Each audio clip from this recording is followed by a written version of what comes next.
말씀 예레미야서 31장 31절에서 33절입니다. 예레미야서 31장 31절에서 33절입니다. 구약성경 1100페이지에 있습니다. 1102페이지에 있습니다. 1102페이지. 예레미야서 31장 31절에서 33절입니다.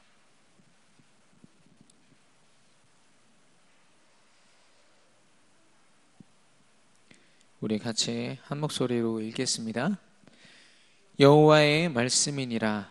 보라, 날이 이르니니 내가 이스라엘 집과 유다 집에 새 언약을 맺으리라. 이 언약은 내가 그들의 조상들의 손을 잡고 애굽 땅에서 인도하여 내던 날에 맺은 것과 같지 아니할 것은, 내가 그들의 남편이 되었어도 그들이 내 언약을 깨뜨렸음이라. 여호와의 말씀이니라.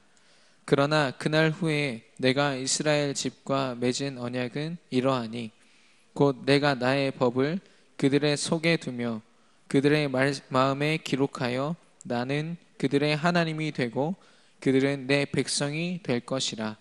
여호와의 말씀이니라. 아멘. 오늘 제목은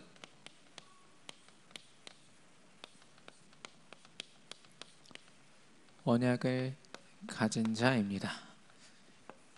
예레미야서 31장 31절에서 33절.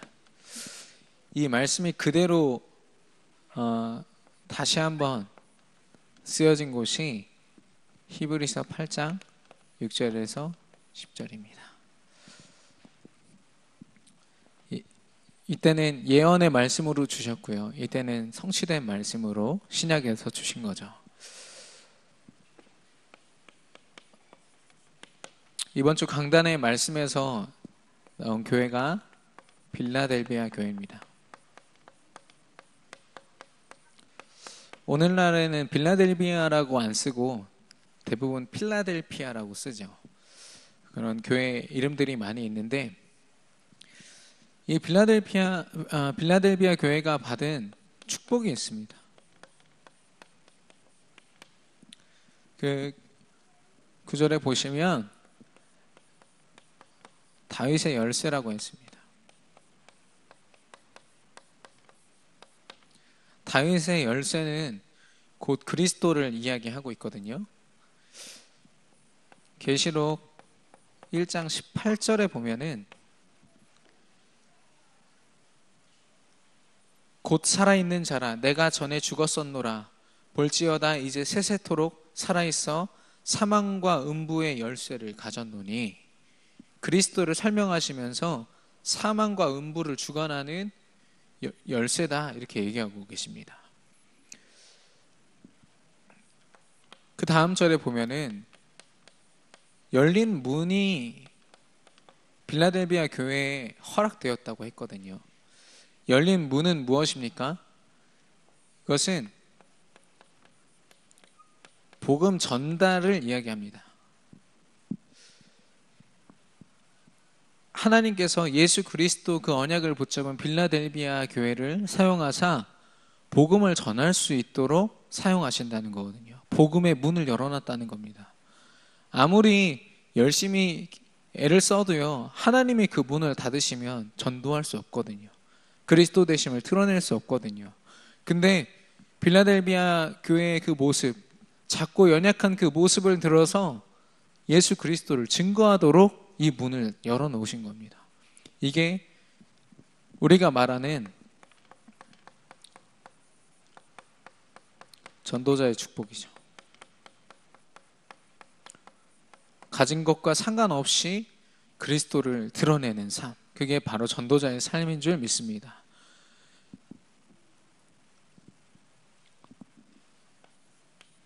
두 번째는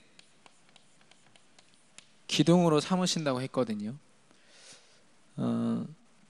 이 기둥으로 삼으신다고 말씀을 12절에 주시면서 뭐라고 말씀하시냐, 그 기둥에 하나님의 이름과 하나님의 성, 곧 하늘에서 내 하나님께로부터 내려오는 새 예루살렘의 이름과 나의 새 이름을 그 그의 위에 기록하리라. 이 빌라델비아 교회를 기둥으로 세우시고 흔들리지 않는 기둥으로 세우시고 거기에 하나님의 이름을 기록하고 새 예루살렘의 이름을 기록하고 그 말은 무엇이냐? 하나님이 그 기둥과 함께 하시겠다는 겁니다. 하나님의 이름이 기록된다는 건 하나님 자체를 이야기하고 있거든요. 그 교회가 믿음 위에 기둥처럼 서서 하나님과 늘 함께하는 것입니다. 세상이 두려워하고 흑암이 두려워하는 모습인 거죠. 겉으로 볼 때는 너무 연약하고 작은 모습이지만 영적으로 볼 때는 이거만큼 강한 모습이 없는 거죠. 빌라델비아가 받은 축복입니다. 그러면 어떻게 받습니까? 여기 보니까 빌라델비아 교회는 예수가 그리스도라는 그 믿음을 지켰고요. 예수가 그리스도라는 말씀을 지켰습니다.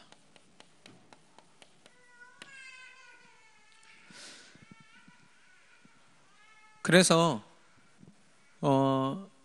이 당시에 많은 그 핍박을 받고 할 때 로마로부터 이렇게 핍박을 받을 때 많은 교회들이 핍박을 받고 사라지기도 하고 그 전도자들이 피난을 가기도 하고 했습니다.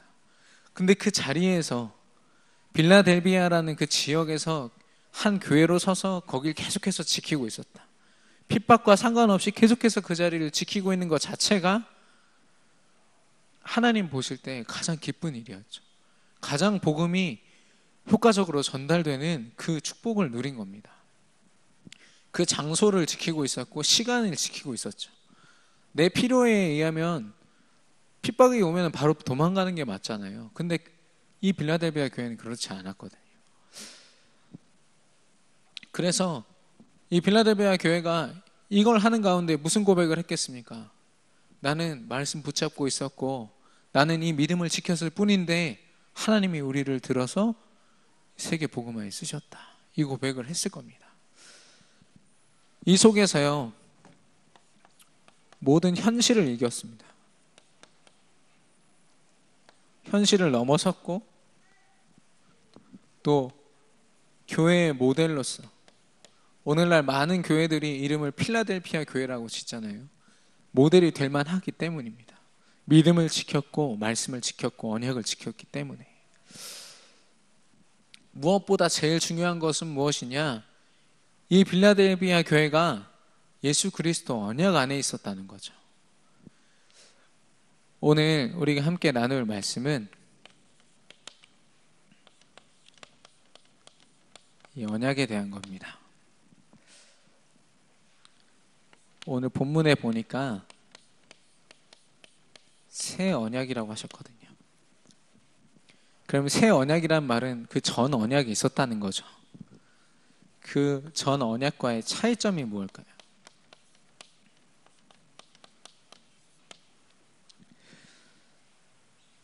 이 새 언약은요, 주체가 하나님 한 분이십니다. 그 어떤 것도 여기에 플러스 되어야 언약이 성취되는 게 아니라 하나님 스스로가 이 언약을 성취해 가시는 겁니다. 근데 이 전에는 어땠습니까? 여기에 사람의 행위가 필요했어요. 그래서 이것을 은혜 언약이라 했고요. 이것을 행위 언약이라고 했습니다. 근데 여러분도 그 성경 속에서 확인하셨지만 하나님이 무수히 많은 언약을 이스라엘 백성들에게 주시거든요. 근데 그거를 전혀 불신앙 하나 없이 그걸 감당한 사람이 아무도 없더라고요. 아무리 믿음의 조상인 아브라함도요, 얼마나 많은 실수를 했습니까? 그만큼 사람이 한계가 많은 존재고 하나님이 주신 언약, 하나님의 그 놀라운 기적을 보고도 불신앙하는 존재가 우리란 말이죠. 그래서 이 언약은 함께 이룰 수 없구나. 그래서 하나님이 일방적으로 우리에게 주신 것, 그것을 바로 은혜 언약이라고 합니다.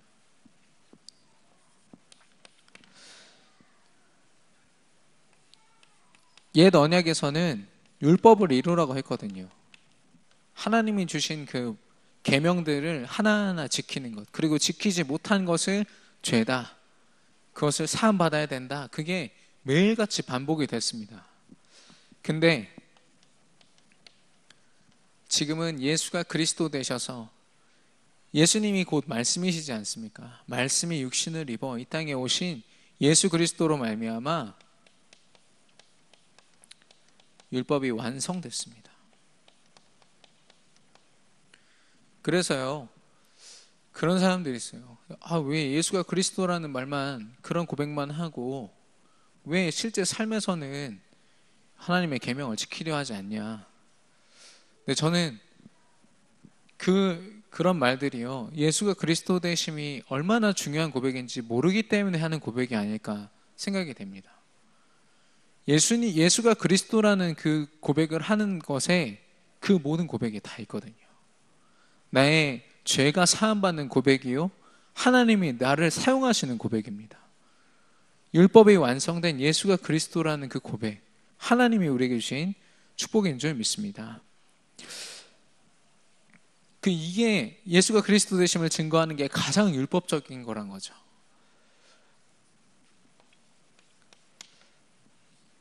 옛 언약에서는 짐승의 피가 필요했습니다. 한계 많은 사람의 그 죄를 사하기 위해서 매일같이 짐승을 잡았는데 짐승이 얼마나 필요했을까요? 자, 아무리 생각해도 짐승은 무한정 필요할 겁니다. 무한정 필요했을 겁니다. 왜냐? 우리 죄가 그만큼 많기 때문에. 근데 예수 그리스도가 그 모든 죄를 짊어지시고 십자가의 죽으심으로 모든 죄의 문제를 해결하신 줄로 믿습니다. 예수 그리스도의 피. 그래서 우리 찬양에 보면 예수의 보혈로 이런 뜻이 있습니다. 이런 말이 있는데요, 그게 얼마나 귀중한 고백인지요. 내 모든 죄를 예수 그리스도가 십자가상에서 해결하셨구나. 피 흘리심으로.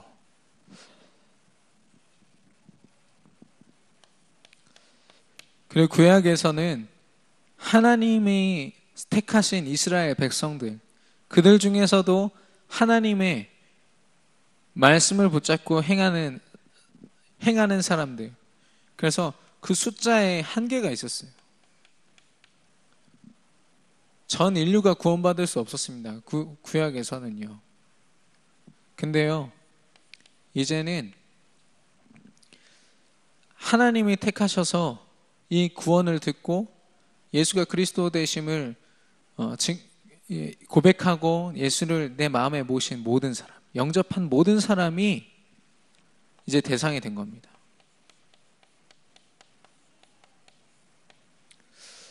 옛 언약과 새 언약의 차이점이 이렇게 분명합니다. 이 새 언약의 특징들을 볼 때 이거는 절대 사람이 할 수가 없는 거구나, 사람이 절대 개입한다고 이게 되는 게 절대 아니구나를 우리가 볼 수 있습니다. 그래서 우리는 이 언약을 하나님의 사랑이라고 합니다.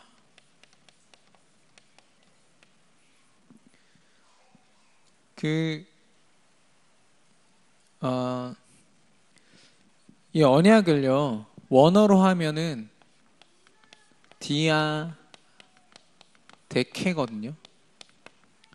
헬라어 제가 쓸 수 있는데 여러분이 못 알아보실까봐 제가 참겠습니다. 디아 데케라는 뜻이 뭐냐면은 둘 사이에 두다, 이런 뜻입니다. 이 언약을 하나님이 둘 사이에 둔 겁니다. 인간과 하나님 사이에. 그런데요, 이 디아 데케가 신약에서 주로 어떻게 쓰이냐면은 유언이란 뜻으로 쓰입니다. 여러분, 유언은 어떤 건지 아시죠? 유언을 남기는 사람이 일방적으로 남기는 겁니다. 일방적으로 남겨서 이렇게 되기를 바란다, 남기는 거죠. 그리고 이 유언이 언제 효력을 발휘합니까? 그 사람이 죽었을 때, 예수 그리스도가 십자가에 죽으셨을 때 이 언약이요 효력을 발휘하는 거예요. 그리고 이 유언은 언제 가장 효력을 발휘하느냐? 그 유언을 남긴 그 사람이 굉장히 영향력 있고 힘 있는 사람일 때. 근데 그 유언을 누가 남겼다고요? 하나님이 남기신 겁니다.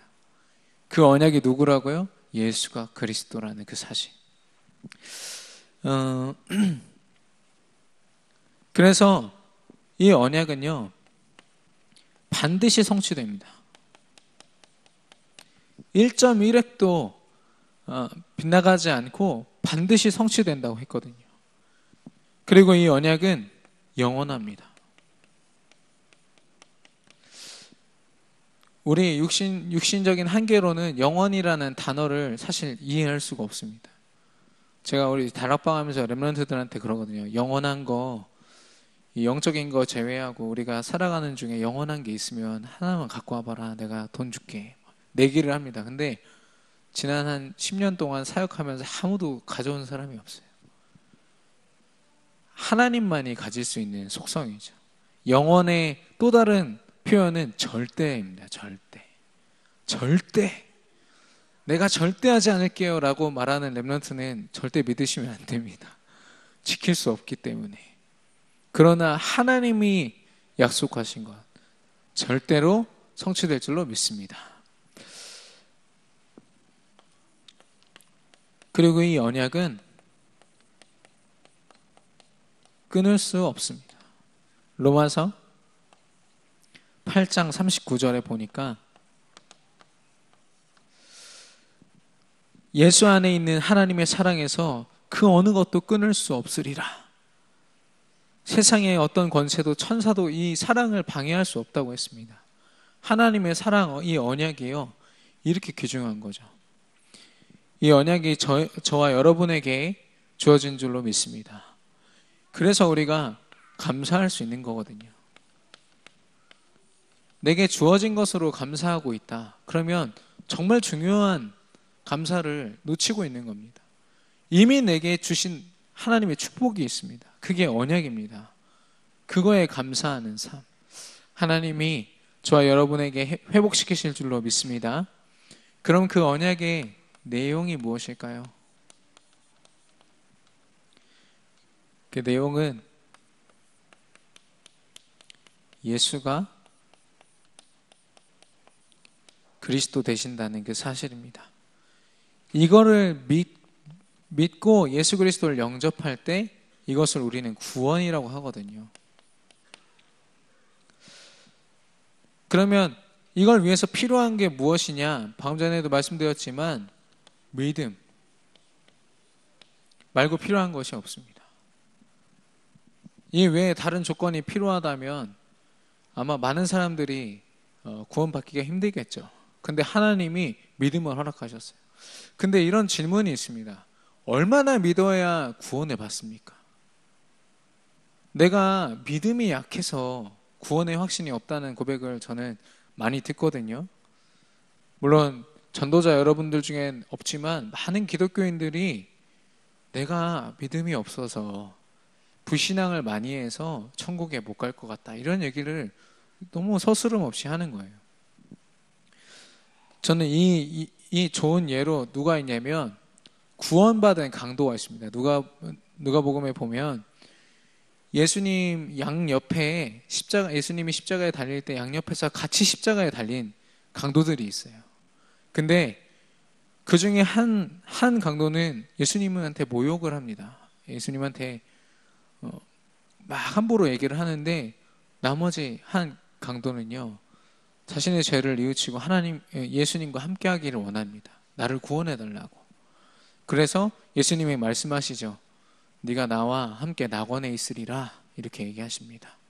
저는 그거 보면서 이 믿음이라는 게 그렇게 수준 높은 믿음을 하나님 원하시는 게 아니구나. 예수가 그리스도 되심을 믿는 그것이 바로 믿음입니다.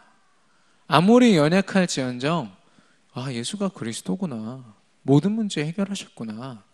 나를 참된 행복과 참된 구원으로 인도하실 수 있는 단 한 이름이 예수 그리스도구나. 이걸 확신하는 믿음이면 되는 거죠. 근데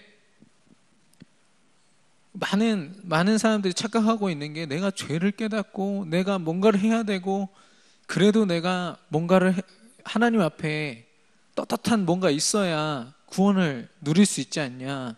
구원을 이루라고 했는데, 구원을 이루라는 말은 구원이 아직 주어지지 않았다는 말이 아니고 구원받은 자의 삶을 살으라는 겁니다. 그거를 마치 아직 구원이 주어지지 않았으니까 구원받기 위해서 살아야 된다. 종교 생활이랑 똑같은 거죠. 저와 여러분이 절대 헷갈리지 않아야 되는 그 내용입니다. 예수가 그리스도 되심. 이 예수가 그리스도 되심을 이제는 나의 그리스도로, 나의 주인으로. 이 위의 고백이 마태복음 16장 16절이라면 이 고백은 갈라디아서 2장 20절이겠죠.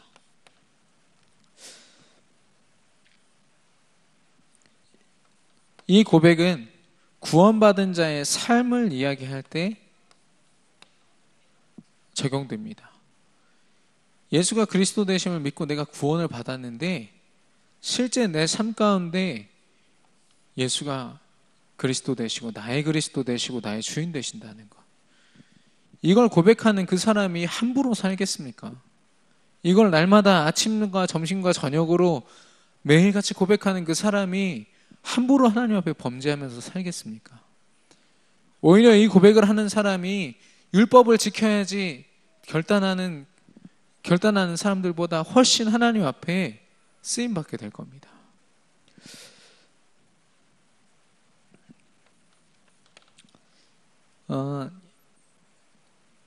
이렇게 하나님 앞에 오직 그리스도가 나의 그리스도, 나의 주인 된 그 삶을 살기 원하는 그 사람을요, 하나님은 그 사람을 통해서 그리스도화는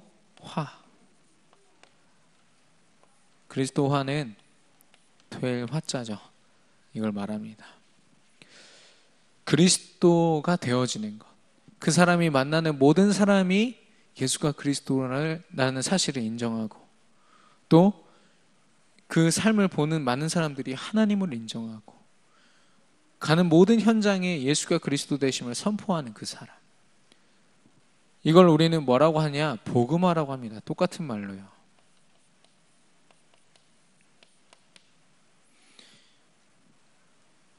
사도행전 1장 8절이죠. 오직 성령이 너희에게 임하시면 너희가 땅끝까지 증인되리라. 하나님의 말씀이, 성령의 충만함이 우리에게 임할 때 하나님이 이 복음화에 우리를 증인으로 쓰신다는 겁니다. 쓰임받는 이름을 좀 세 가지로 나눠봤습니다. 전도자라고 하죠. 이 복음화에 쓰임받는 사람. 그리고 다른 문화권에 이 복음을 증거하는 사람을 선교사라고 합니다. 그리고 우리 원단, 강단 메시지에서는 이것을 뭐라고 했느냐? 전도 시스템이라고 했습니다.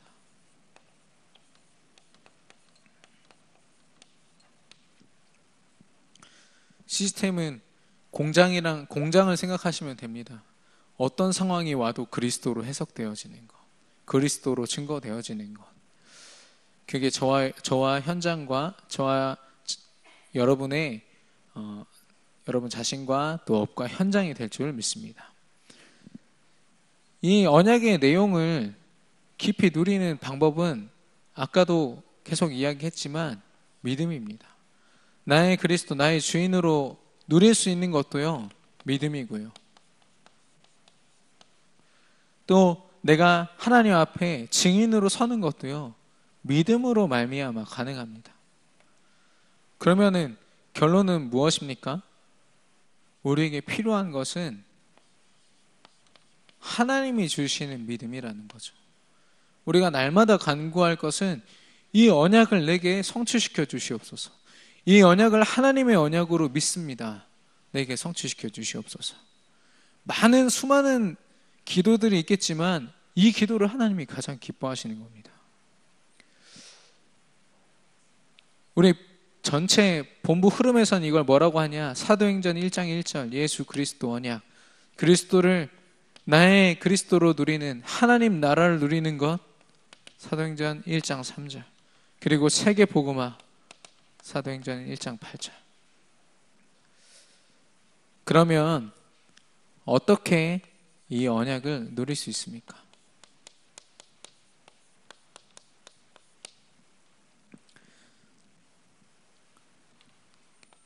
이 언약을 누리는 비밀은요, 오늘에 있습니다.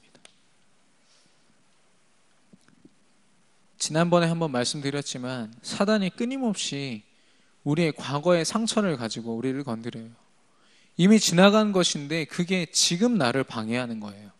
다른 걸 방해하는 게 아니라 내가 지금 하나님 바라보지 못하도록 예전에 있던 그 상처를 끄집어내서 마치 지금 나의 문제인 것처럼 만드는 게 상처인 거죠. 그리고 아직 오지도 않은 미래를 바라보면서 불안과 두려움으로 하나님 말씀을 또 놓치게 만드는 게 사단의 전략입니다. 그래서 우리가 승리해야 될 것이 무엇이냐? 오늘입니다. 오늘 지금 내가 예수가 그리스도 되심을 고백하는 거죠. 여러분이 날마다 구원의 길을 묵상해야 되는 이유입니다. 이 구원의 길은요, 단순히 예수가 그리스도다, 예수가 그리스도다, 왕제사장 선지자다가 아니라요, 예수가 그리스도 되심이 임하지 못하면 얼만큼 불행한지가 이 말씀 속에 있습니다. 구원이 이렇게 귀중한 거구나.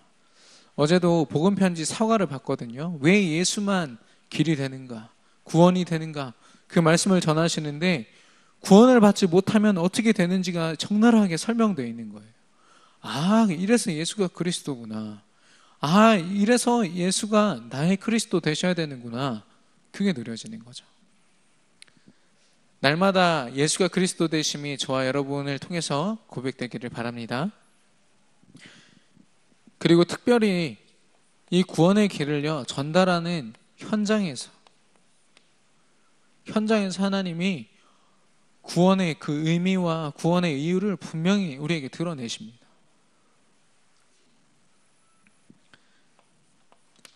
그리고 나의 오늘을 언약의 성취와 흐름 가운데 두는 것입니다. 이러려면 어떻게 해야 되느냐? 주일 예배에 성공하셔야 돼요. 강단 말씀에 성공하시고 매일 우리에게 주시는 예배 삶 오늘에 성공하고 승리하는 것입니다. 저는 이 강단의 말씀을 이번 주에 이렇게 묵상하는데 하나님이 제가 현장에서 해야 할 역할을 알려주시더라고요. 그리고 내가 어떤 시간표 속에 있는지를 알게 하셨고요. 그리고 현장을 살릴 수 있는 전략을 설명해 주신 거죠. 강단 말씀 속에 이게 다 있는 겁니다. 이게 마치 이렇게 군사 작전을 설명하듯이 본부에서 류광수 목사님을 통해서 큰 우리 단체가 함께 가야 될 방향이 있습니다. 전도자들이 함께 가야 할 방향이 선포되면 그 말씀을 붙잡은 우리 담임 목사님이 그 말씀으로 우리 지역과 우리 현장에 적용시킬 수 있는 말씀을 주시는 거죠. 목사님이 주시지만 하나님이 주시는 말씀입니다. 그렇기에 이 말씀이 없이 내가 삶 속에서 승리할 수 있다? 사실 불가능합니다. 그 병사가요, 당장 자기 바로 위에 있는 소대장의 말을 듣지 않으면 아무리 대대장, 연대장 이야기를 들어도 그 명령을 따라도요, 자기가 당장 뭘 해야 될지 알 수가 없습니다. 마찬가지로 각 지역과 각 세계 곳곳에 하나님이 교회를 세우시고 강단 메시지를 허락하신 거예요. 그 지역에 성취시키시려고. 저와 여러분이 강단 메시지 그 주일 예배에 정말 승리하게 되기를 바랍니다. 그리고 이 흐름에 대해서 좀 잠시 나누면, 만약에 우리 그 렘넌트들이, 특히 여기에 이제 대부분 부모님이신데, 우리 렘넌트가 와서 엄마 나 손에 감각이 없어요, 엄마 나 다리에 감각이 없어요, 이러면 여러분 어떠시겠습니까? 정말 소름 끼치지 않겠습니까? 병원에 당장 뛰어가야겠죠. 하늘이 무너진 것처럼 병원에 달려가서 도대체 이게 뭐가 문제인지를 보지 않겠습니까? 근데 우리가 놓치고 있는 게 무엇이냐? 렘넌트들에게 영적인 흐름이 끊겨 있는 것을 보고 그만큼 안타까워하지 못하는 우리의 모습들. 영적인 감각을 잃어버리고 지금 말씀 없이도 살 수 있는 것처럼 살아가는 렘넌트들을 보면서도 우리가 아무렇지도 않은 겁니다.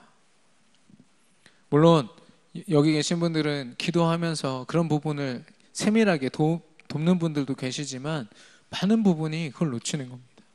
우리 교사 선생님들, 특별히 렘넌트 부서를 맡고 계신 우리 교사 선생님들과 또 우리 학부모님들은요, 우리 렘넌트들이 이번 겨울 동안 받는 모든 훈련의 그 말씀을요 기억하고 계셔야 돼요. 아, 우리 아들을 통해서 하나님이 이 말씀을 성취해 가시겠구나, 1년 동안. 이거를 다 숙지하고 우리가 함께 기도하면서 그 흐름을 탈 수 있도록 돕는 게 우리 역할이잖아요. 물론 저도 마찬가지입니다. 저도 대학 청년부를 감당하면서 하나님이 어떤 말씀을 주시는지 정말 누구보다도 예민하게 세밀하게 살펴야겠죠.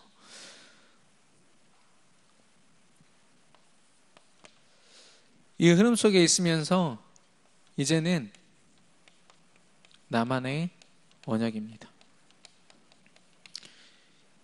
이걸 다른 말로 하면 이면 계약이라고 하죠. 하나님이 나의 업과 내가 밟는 현장을 통해서 내게만 주시길 원하시는 그 분명한 언약과 그 성취가 있습니다. 그거를 발견하시는데요. 아까 어떤 문구를 보니까 일상생활 속에서 하는 깊은 생각은 혁신입니다, 이러면서 광고가 딱 붙어 있더라고요.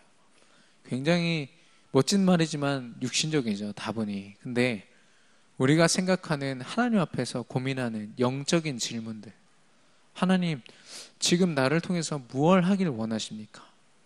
내 업이 이런 사업을 하고 있는데 하나님 어떻게 이 업을 통해서 하나님을 드러낼 수 있을까요? 복음을 증거할 수 있을까요?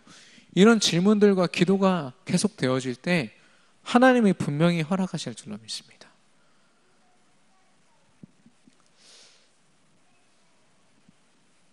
그리고 이 축복 속에서 이제는 하나님이 내게 보이신 것들을 가지고 포럼하는 겁니다.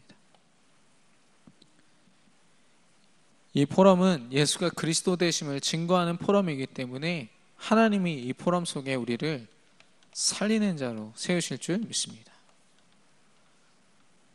영화 한 편만 제대로 봐도 엄청 신나가지고 막 떠들더라고요. 근데 예수가 그리스도 되셔서 이 하나님이 주신 새 언약을 이루기 위해 지금 나와 함께 계신다, 이 어마어마한 사실을 온 천하 만민에게 증거하는 저와 여러분의 삶이 되기를 바랍니다. 결론입니다.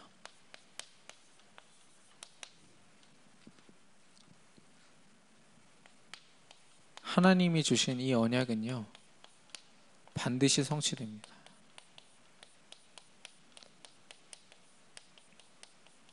그렇게 이 언약을 우리가 붙잡았다면 그 어떤 환경과 상황과 문제와 상관없이 우리가 이 언약 위에 굳게 서야 될 줄로 믿습니다. 빌라델비아 교회가 했던 그 모습이, 모델된 모습이 그 모습이거든요. 말씀을 지킨 것, 예수님을 배반하지 않고 그 이름을 배반하지 않고 그 믿음과 말씀을 지킨 것. 그리고 계속 말씀드렸지만 이제는 그 언약의 흐름과 하나님이 우리에게 제시하시는 그 방향 속에 우리가 있기를 원합니다. 이 속에만 있으면요 하나님이 우리를 그리스도를 전하는 그리스도의 빛을 발하는 자로 분명히 사용하실 것입니다. 저는 이번 주 강단 말씀 속에서 하나님이 내가 영적으로 기둥이 되기를 원하시는구나. 빌라델비아 교회처럼 어떤 상황에서도 흔들리지 않는 기둥, 언약을 붙잡고 세계 복음화 언약, 하나님이 성취하실 그 말씀을 붙잡고 흔들리지 않는 기둥, 그 기둥 가운데 하나님이 함께 하시겠구나.